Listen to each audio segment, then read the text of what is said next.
live, Believe Nation. Happy Friday. Friday is my CEO day, so I like having one day per week to just work on the big projects to move my business forward. This morning, I did a deep dive into my social media strategy, some of the new hires that we brought on, training, and just deep diving on what we're doing. This afternoon, I'm going back to helping some of the top people in my circle, but I'm about to introduce you to a very special guest who you're gonna love. You're gonna love her. I'm gonna just try to find her. I see her here. Oh, hold on. Lots of people want to go live. I'm going live with Nancy. I'm going live with Nancy. Hold Nancy and hold your horses. Oh, it's coming. She's coming. You're gonna love this woman. Here she comes. Waiting for Nancy. Nancy, I sent the invite. Let's come. Happy Friday. So this afternoon, I'm spending the time helping the 75 kind of closest people on my network, helping them build, grow, get better. I usually suck at keeping in touch with people, so I have to schedule it in to make sure it happens. Nancy, I sent you the invite. It's waiting for you to accept. You click accept, and then you can come in. You're going to meet an amazing woman with a very fun story. And there she is. Hi, Evan. How you doing? Great to see you. Great to have you on. So, ladies and gentlemen, this is Nancy Gaines, who's it's hard to sum up your story. You've done so many things. What a wild journey you've been on. So she's a former COO of a money management company. She's a Harvard-trained negotiator and mediator. She is on this mission to have more confidence in the world, wants to donate 1 million books to kids. And she's the author of a new book called Tina Searches for Her Dreams that I've got here. Super exciting. We're going to link that in the description below for YouTube. Nancy, welcome aboard. So good to see you. Great to be with you. So, I mean, there's so many ways to take this conversation, but the first thing that really struck me, I don't think I've had a children's author book on before, but the mission is so big of what you're trying to do. When she sent me these books, there's 3 versions of the same book. And the difference is just the skin tone. So it's like the exact same book. The illustrations are beautiful. The story is exactly the same, just 3 different skin tones. Talk to us about why. I've never been shipped 3 versions of the same book. So take us behind the scenes of why 3 different skin tones. Oh, thank you for asking that. Well, the entire book, as you saw, is very diverse. And we think it's very important for kids and adults to be able to see themselves in the books that they read. So, and beyond that, especially in the lead, right? So that being able to choose the Tina with your favorite skin tone or the skin tone that speaks to you or that you just want enables you to see yourself as the lead, read through, but again, the whole book is diverse. I know you're really passionate about helping kids and adults increase their confidence. What are your tips, suggestions, advice to help them do that? Well, confidence really is the heartbeat of the can-do attitude. So the more that we can instill confidence in kids and bolster the confidence in us as adults, the more we can accelerate right into our goals and our dreams. And it basically starts with how are we framing our wins, right? So if you look at professional baseball, for example, for a pro ball player, a 300 batting average is like, wow, great, right?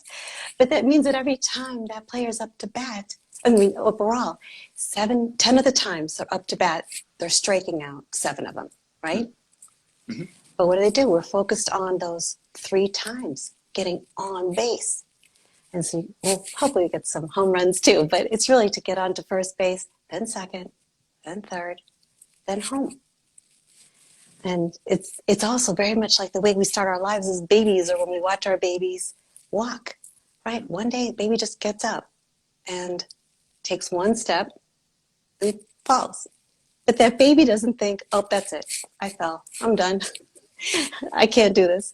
Or then it gets up again and it's wobbly.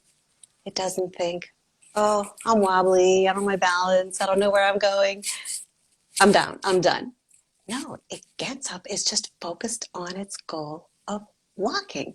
And then what do we do as parents or adults when we watch these children, right? We cheer that very first baby step, literal baby steps. We're cheering each one right along the way to the goal. So I think that tells us a lot about how we need to really count those wins, celebrate those wins, those baby steps along the way, each one. It's not just reaching the goal and realizing the dream. So if we're not born with it, right? We're born and we're just Yeah. feeling all over the place. How does that get trained into us? You're saying if you're not born with it, we are born. Well, if we're not born with the lack of confidence, right? Right, right. We're like afraid of people's judgment. We're just going to fall all over the place and we don't care. And we're pooping in our diapers and whatever. Like, Yes. we don't care.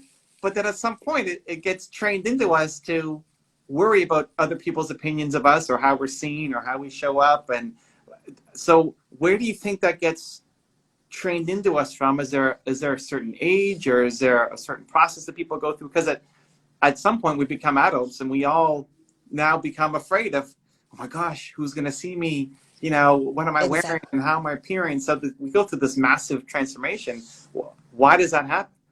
Yes, these self-conscious moments. And I think so much of it stems from what you've latched onto. I mean, you're changing the paradigm of beliefs.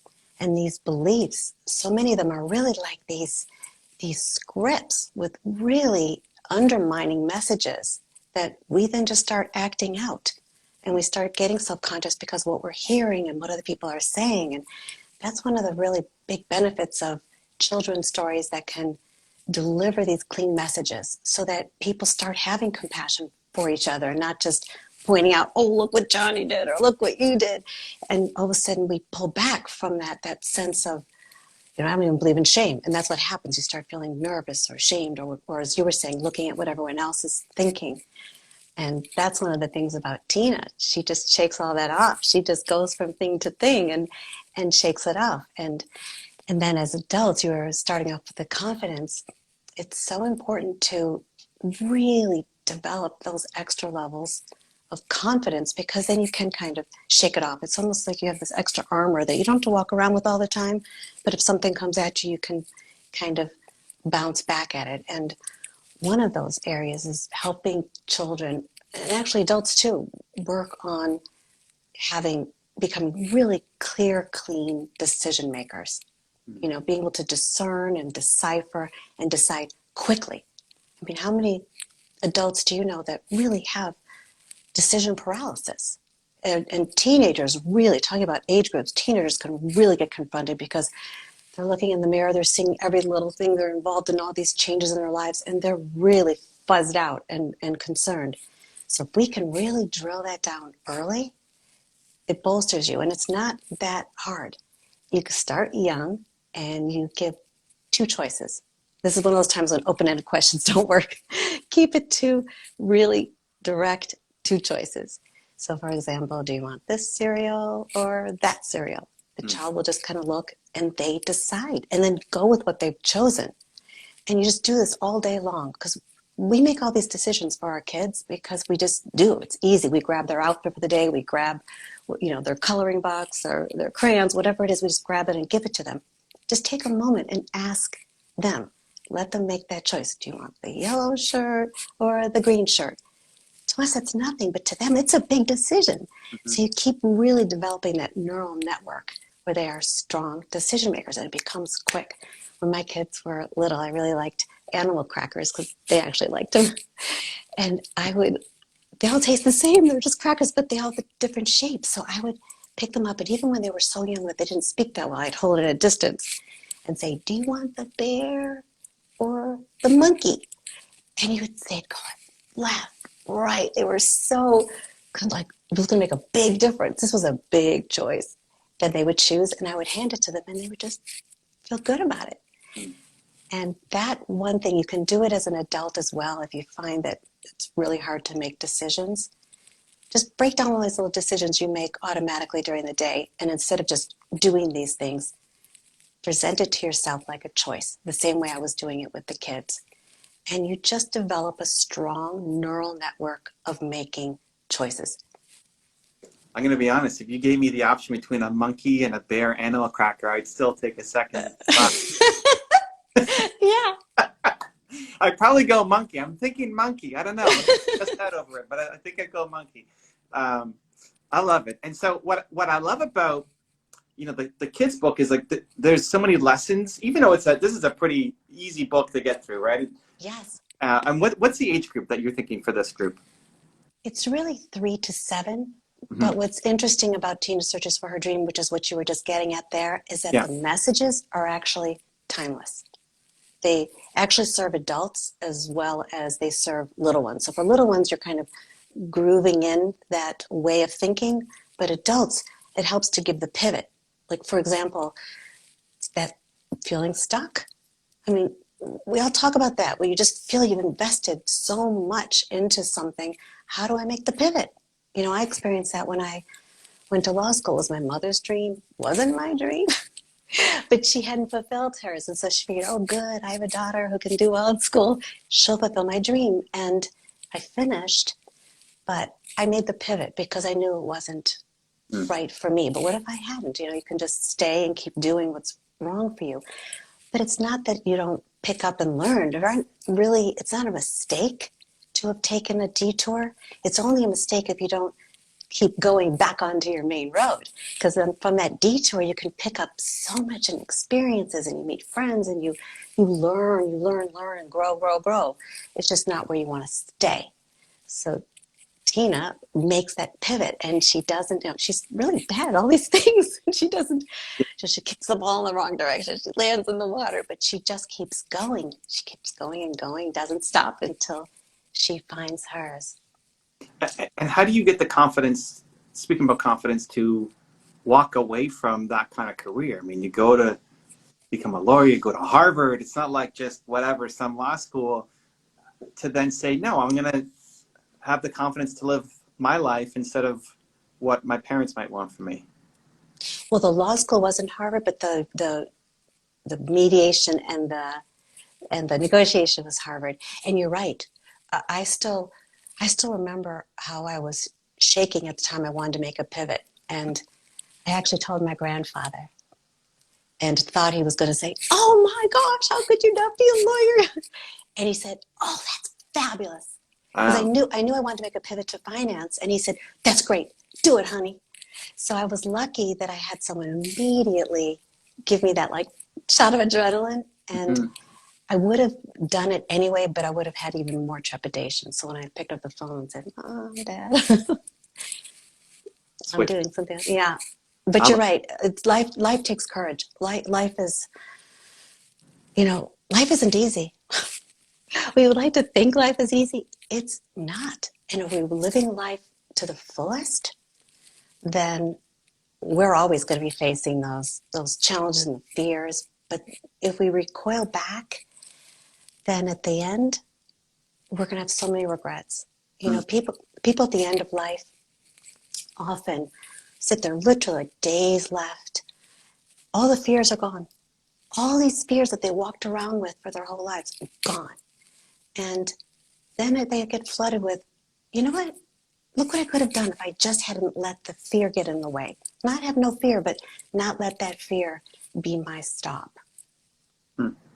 I mean, I ask because there's so many people in my audience who are at that phase too right now, where they want to make a change, they want to do something else, they know, and the thing that they went to school for, or their parents told them to do is not what their heart is into, but they lack the confidence or the courage to take the step, to take the leap, to make the phone call, to say, I'm going to do this. And so if this is a dream that just kind of stays with them forever, it is regret the thing that you advise people to do, to say, hey, imagine yourself when you're 150 years old or however long we end up living, and say, you're going to regret this if you don't take action?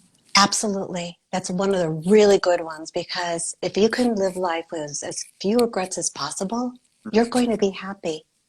Years ago, a friend of mine was writing a book, and he asked me to read the draft, and it was an exercise in there, and you had to imagine you were gone. You had already died, and you were looking at your headstone, and what would you want on that headstone to make you feel you had a life that was worth living to you? And he said, it couldn't be, oh, I had kids that I love. Can't be, oh, I married someone that I love. It had to be something completely separate from that. And I really pondered it. And that's when I realized, oh, no regrets. Now, you can't really live with no regrets. You're going to go, oh, why didn't I do this? But as few as possible. And that actually changed my life. He asked me for the favor, but it was the biggest favor for me when he asked me to do that. So that's kind of my driving force. What will I regret? What won't I regret? And we tend not to regret what we try or do. We might go, oh boy, that wasn't going to work. I'm not going to do it that way again. But we don't really regret because we've tried it. We regret what we didn't try, what we didn't give ourselves a shot. And that's why back to the baby steps, and it doesn't matter. So what? So what if you have a little bump or a stumble? Okay, I stumbled. I was out there. I did it. It's that pat on your back again. It's counting the win. The win is I tried, not, and then if you make the next steps, great. And we want some of those big wins too, but we need to count all our wins. So many times at the end of the day, especially, entrepreneurs, you have lists and lists of things you want to get done. And you think, oh gosh, I didn't get to all of those. No. Have the list, check it off. Did it. And whatever you didn't get to, sure, put it to the next day. I love it. Well, we got Nina here in the chat who's saying that she's feeling very fearful right now about taking the next step in her life. And I know fear and also anxiety is something that you talk about a lot. What advice would you give to Nina and the Ninas of the world to embrace their inner Tina, and make it happen? Well, it's anxiety. It starts with people not really understanding what anxiety is. We know what it feels like. We don't really know what it is. A lot of people think that anxiety is stress to the max. And that makes it harder for us to get our hands on it. When stress is actually good. Stress is actually a force that's good for us. It's when stress collides with fear, it combusts into anxiety. So when you feel anxiety, know there's a fear. So you have to find the fear. And sometimes they're pretty obvious, like, oh, I'm really afraid I'm going to fall on my face and look like an idiot. Or I'm afraid I'm not going to be as good as so-and-so is doing something. The comparison issue, which again with Tina, you can't compare yourself to all the others in that class, right? But whatever that fear, sometimes it's right on the surface, but sometimes we have to be that archaeologist and really dig and dig and dig until we find it. And then the really hard part is when we find it, we have to face it. Because if we just leave it, the fear's still there, the anxiety's still combusting. We have to face it. And once we've faced it, it does quell. But then the layer right under that anxiety is pressure. And so going back to stress being good, stress is actually the internal force that pushes out against pressure. There's a real balance that when our stress and pressure are working in balance, we're rolling, literally rolling. It's when they get out of balance. I mean, if you think about it, when you go we used to be able to go to the gym, but now if you're exercising at home, you're stressing your muscles. But what are you getting? Stronger bones, bigger muscles, better vascular system. When you stress by studying hard, you're stressing your brain, but you're getting brighter, smarter, greater capacity. So if you think of stress almost like a soccer ball, or actually more like a basketball, really filled with air, and you bounce it, boom, bounces right back, right? Mm-hmm. We bounce back when our stress force is full, but the pressure can wear down our stress force. And that's when we start feeling stress because we're actually screaming from the inside. We're diminishing our stress force. We're losing some of that steam, some of that inner pressure. So that's when you have to focus on reducing pressure. And I always recommend make a whole list. You have to leave it by your nightstand or somewhere on a table and just keep going back to it as more things come to you. And then separate out those pressures that are somewhat within your control. You have agency over, from those that they're really somewhat out of your control. They're things you absolutely have to do in life. And then look at those pressures that you do have agency over and decide, are they really that important to me? Can I reduce these? Can I even let some of these go? So you take the pressure down and get yourself back in balance. So the bottom line is, when you're feeling stress, find the pressure. When you're feeling anxiety, find the fear. I like it. There's a lot of distinctions in that 4-minute talk you just went on that I'm gonna probably have to walk back and watch again to really incorporate, because other people aren't talking about that. So I appreciate you spending the time on it. You mentioned shame a little bit earlier on. So in that circle, where does shame fit? I actually think we're not supposed to feel shame. Two words that I really don't, I actually wish we could just take them out, are can't and shame. I mean, very few things we can't do, but it's more, I don't want to. I would much prefer people to say, I don't want to. There's a real empowerment in that. It's harder to do if someone says, I want you to do something. Oh, I can't do it. It just pops out of our mouths. But that's a victim thing. I can't. And we're putting I can't into our heads. And I really believe the more we say I can and I want or I don't want, the more in our center and the more empowered we are. And a lot of that goes back to, again, I think what you're doing is just so spectacular. It's such a beautiful mission, because the more people believe in themselves, we're here for a purpose. Believe in yourself. You have a gift. Like with Tina, going back to the story, the purpose. Yeah, thanks. Tina is all about, her story is, everyone is gifted. The question is, at what? And it's having the confidence and the courage to go for it without letting the fear of judgment and doubt and disappointment stop us. And that sometimes we have to let go of what we think will make us happy in order to really realize our dreams. And so how do you connect that to shame then as well? So with shame, sorry, I kind of No, it's the great. detail. I'm learning a lot. This is fantastic. So if you feel shame, that is someone else's voice that does not belong there, actually blaring at you.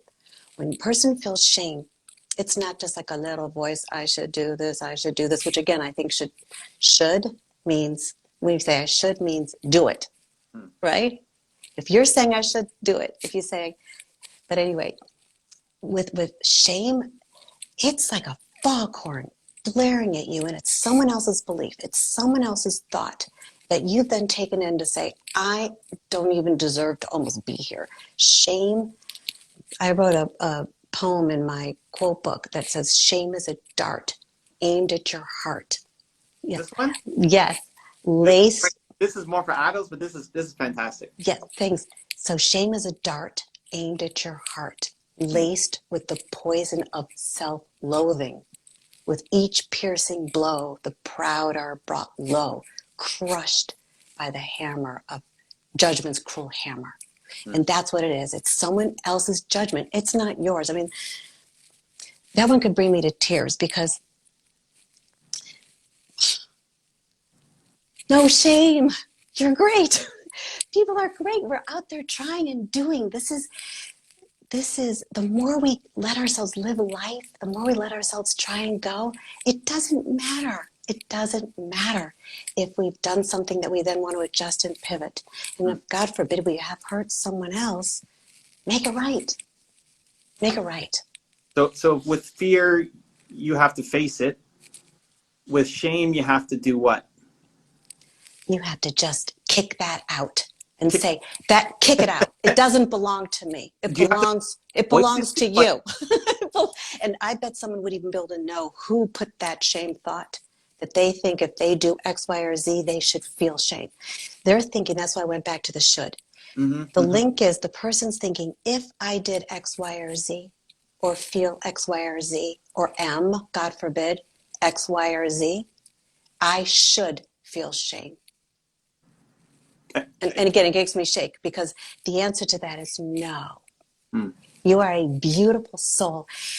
Each one of us has these huge souls that actually live in our bodies, and we have these incredible minds that function through our brain, but are vast, unlimited souls and minds that can just go and bring in from so many sources can get caught, trapped, captured by the physical limitations because of those scripts, those belief scripts or those shame scripts, or how trauma and pain gets embedded in our bodies and encoded in our brains.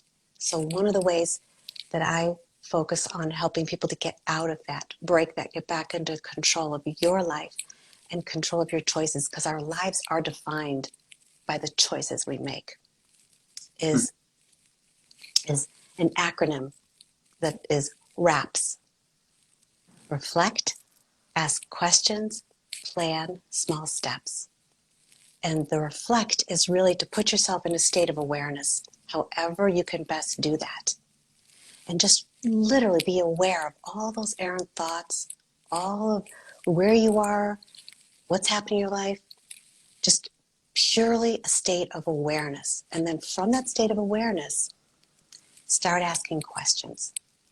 What do I really want my life to be, or more importantly, feel like in the future? What habits really don't serve me? They keep getting me in the same trap. So what habits would I really like to let go of? What habits would I like to start putting into my life? All these whats. What do I want? What do I want? From there, why? Start asking why. A lot of people talk about how why is the real motivator, and that's because it really is. Why do I want all those things I just figured out? Is it still because someone else has that expectation for me? Or is this my life? We're only given one, ours. So it's mine, it's yours, it's your listeners, it's everyone out there. Why do I want this? And be sure it's what you want, for real. And then you get to the planning, which is the how. How am I going to get there? How am I going to get to make the what's a realized reality? And from that, it's the planning the long term, the shorter term, all the way up to the day plan, right? Which is, I always suggest, do your day plan yesterday so that when you wake up, you have that plan ready to go. And from that day plan, then you keep marking it out, going for it. And I really believe the S is small steps. My father always used to say, especially when I had a lot to do, he'd say, if you have to eat an elephant, start with the tail. And part of the reason he said that is you finish the tail and it's like, yay, got this done. Again, it's counting your win. Got this, then the next, then the next, then the next. So each bit and piece that you succeed at finishing is a success. And through all those small steps, before you know it, done with the elephant. I love it. I love it. Nancy, it's amazing how time flies when you're having fun. I could talk to you or even just listen to you for hours. Guys, you need to go check out Nina Searches for Her Dream. There's 3 versions of it, different skin tones. We're going to link that up in the description below. If you have a 3 to 7-year-old, or if you have someone in your family who's 3 to 7 years old, nieces, nephews, friends, gift it to them. And for the adults out there, we didn't really talk too much about this one, but this is a super great book as well. Finding Peace at the Center of the Storm. Lots of little poems that you can read. Super short, like one per day, just as a daily kind of reset. We'll link that up down below as well. Nancy, appreciate the love, the energy, your vibe, your warmth, answering all of my questions. It's been amazing, and just super pumped for these books to get out there. Thank you so much. Have a fabulous day. All right, take care.